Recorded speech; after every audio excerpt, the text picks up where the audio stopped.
What's going on, everyone? Welcome back, and today we're going to have a discussion about the Transformers Studio Series line. Studio Series has been going on since 2018 to the current date and has shown no signs of stopping yet. I personally think it's the best Transformers toy line we've ever seen, and I've collected every character to date. As a side note, I've said character and not figure, as I'm not collecting several versions of the same mould and character, and so I've just restricted myself to getting the definitive version of each mould. But anyways, with that, I have compiled a list of things I'd really like to see and things I think they could do a little bit better going forward. I like to think of it as a wish list of sorts, however, I won't just be listing every character I want to see get a figure, since the line is still ongoing and we're bound to see almost every character make its way into the toy line at some point. I've also named each section on the list, as some of these talking points are more of a topic rather than an item. So first on our list is number 1, the Skids and Mudflap problem. So Skids and Mudflap are very controversial characters, and Hasbro may never make them into figures. However, I believe there's still a way to release them and make money from it.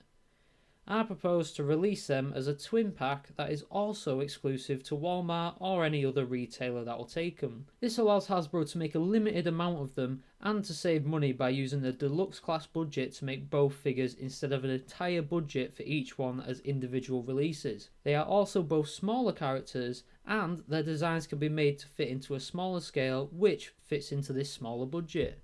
Alongside this, neither figure needs to have accessories, and the paint jobs can be very simplistic. They could just simply release their Chevrolet forms, or they could also release their ice cream truck modes, with their respective modes being a retool and remold of the Revenge of the Fallen Deluxe in order to be slightly more accurate, or they could just re-release that Deluxe and save a little bit more money there.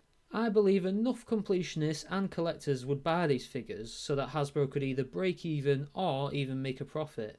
Also, to add to that, I do believe that a portion of the community does actually like these characters, since they were originally intended to be kid appeal characters. Whether or not that worked is another question, as when I was a kid watching Revenge of the Fallen, I personally loved their characters and was gutted to find out that they weren't in Dark of the Moon.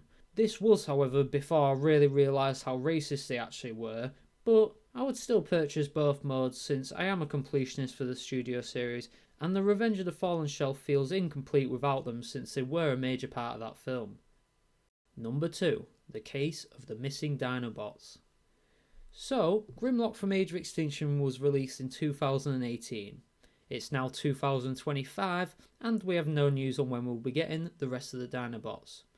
This absolutely baffles me, as the Dinobots would be a goldmine for Hasbro, and there's plenty of them to make. First, we have Scorn, Slug and Strafe, which alone would sell out almost instantly, but we also have the opportunity, thanks to the concept art subline, to release another 2 or 3 Dinobots, which would also sell out straight away. These are Slash, Slog and Snarl. Overall, I believe Hasbro are missing out by not releasing the rest of the Dinobots because of the amount available and the price that they can charge due to their size being eligible for the leader class. Number 3, remakes. With the release of the updated Bumblebee movie Bumblebee, we now have the opportunity to update previous figures that just missed the mark. The most glaring figure to me is Crankcase, as it was just simply a repaint of Crowbar. This is infuriating because we literally had Deluxe Berserker, which is essentially the same character as Crankcase, but it just had a slightly different paint job. I think this should be number 1 priority for a remake, as collectors would love to complete the dreads properly, with Crankcase having an official number in the Studio Series line and a more accurate paint job to represent his Dark of the Moon look. Another couple cases would be Lockdown, Helicopter Dropkick, The Last Night Bumblebee, High Octane Bumblebee, Jazz, The Last Night Drift and Stinger. I chose Lockdown because the articulation is poor and he could be a little bit bigger. Helicopter Dropkick because he's the wrong colour and he's very inaccurate. By this, I mean he has no car parts whatsoever, and this is a problem since Jet Mode Shatter had car parts and that didn't affect either mode or the transformation, and so is the definitive Shatter for accuracy. Whilst Car Mode Dropkick is brilliant and one of my favourite figures, this isn't his final design from the movie, and so if you want an accurate Dropkick and Shatter, you unfortunately can't do that because both Dropkick figures don't represent his final design. High Octane Bumblebee and The Last Night Bumblebee are obvious choices since they are just re-releases from previous movie lines, and so they either don't scale properly or they're just simply outdated design wise, and I'd personally love a definitive version for both of these figures.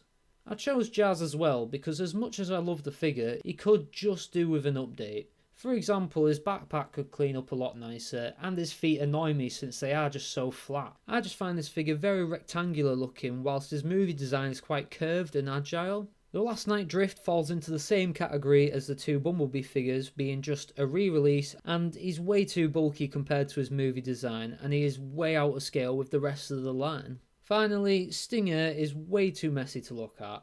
Whilst the design is a difficult one to make into a figure, and I do think they did a reasonably good job, I would just like to see a cleaner looking figure. I really hope they make a new mould for the Age of Extinction Bumblebee and then remake Stinger with that new mould. Number 4. Repaints that make sense. So, repaints are either loved or hated by fans. They sometimes work when a character has the same design as another one, but other times they're just a waste of an opportunity to make a new mould.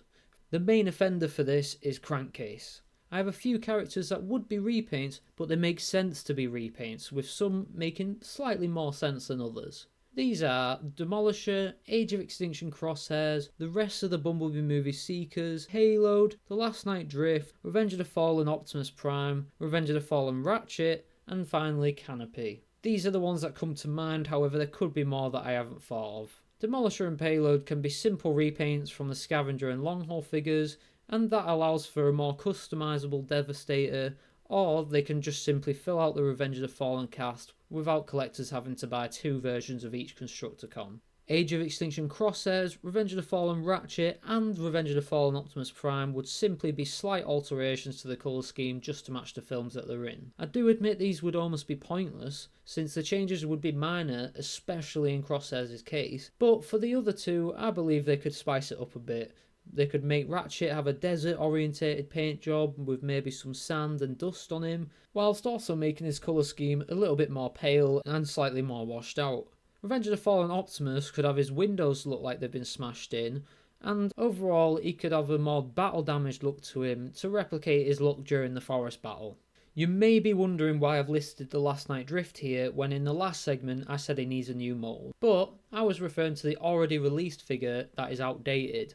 In this section, I'm referring to the Age of Extinction Helicopter Drift and saying they could repaint him and slightly remould his chest to represent his The Last Night look. I know he doesn't transform into a helicopter in that film, but the Age of Extinction figure is just so accurate to his look, with the proportions being nearly perfect to the point where I wouldn't mind having a Last Night version of this figure even if the vehicle mode wasn't in the film. Finally, Canopy and the Bumblebee movie Seekers just need a new head and a repaint, and there you go.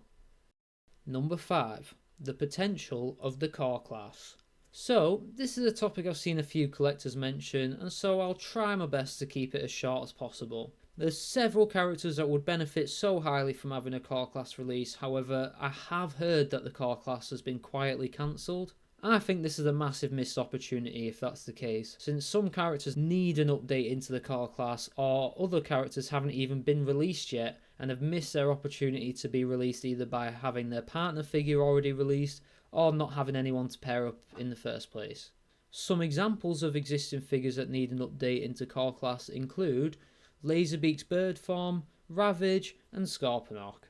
These figures do scale nice, however, they lack articulation and any sort of playability. I think Hasbro could slightly upscale these figures and give them articulation and even a very simple transformation that doesn't affect their size or look too much. Obviously this would be difficult as there is a risk that they could be made too big to scale with the other figures and therefore would be a detriment to the displayability, which is why I say a very simple transformation. Think Noah Diaz exosuit, where it's extremely simple and with the ability to detach the backpack it doesn't hurt the design of the figure whatsoever. For examples of figures that miss their chance to be released with another figure and so should be made into core class in order to complete the collection include Frenzy, Cogman, Alice, the Kitchen Bots, Reedman and Quintessa. The most notable one is obviously Frenzy from the 2007 movie. This is because he was quite a major character in that movie, and it's honestly mind-blowing that he hasn't already been released, especially alongside Studio Series Barricade or even the 2007 Megatron. Whilst being one of the smallest characters, I still believe he could be made into a core class figure. He could have a simple transformation into a radio, or even take inspiration from the upgrade kit for the Masterpiece Barricade and have him transform into his gun from Dark of the Moon. Next is Cogman.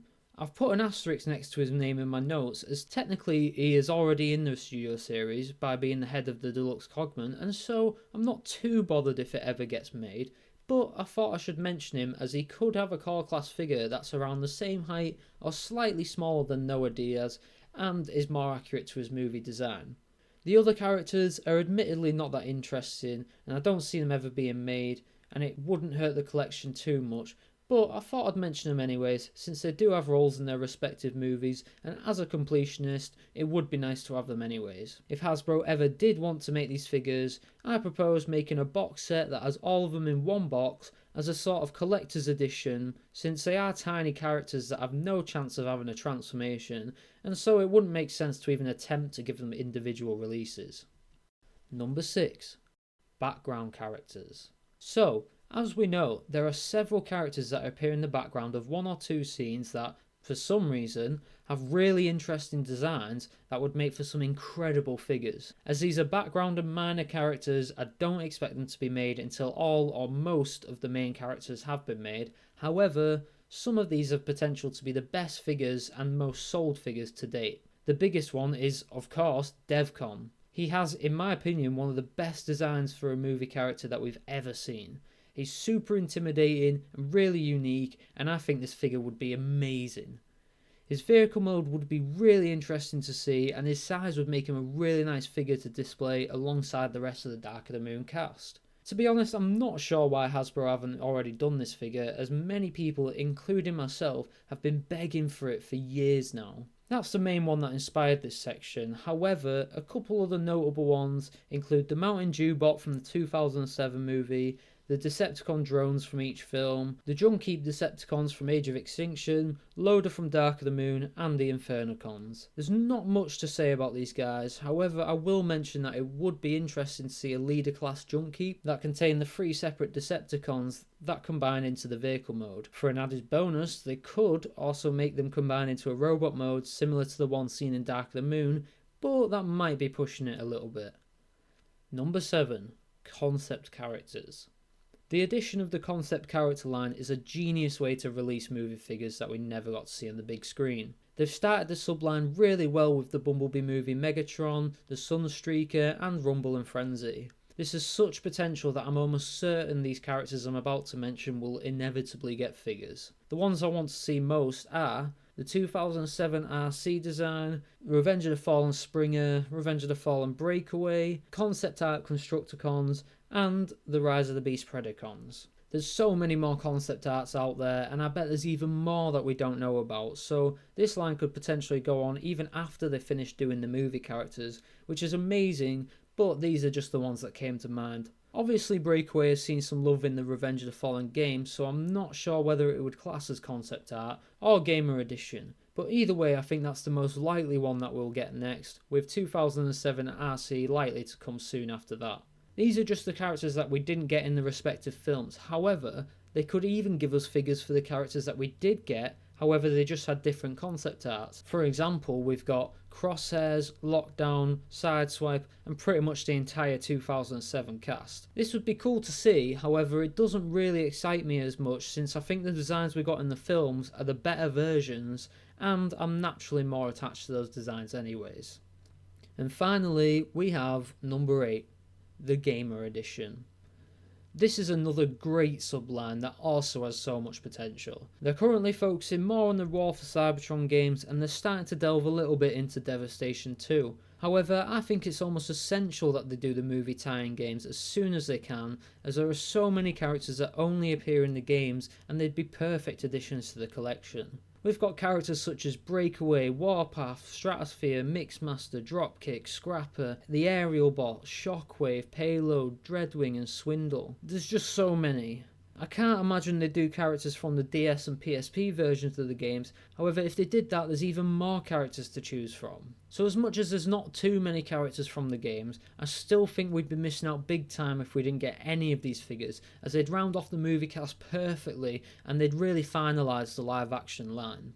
And so, with that, we have come to the end of the 8 things I think the Studio Series line either needs to work on or should take into account for the future.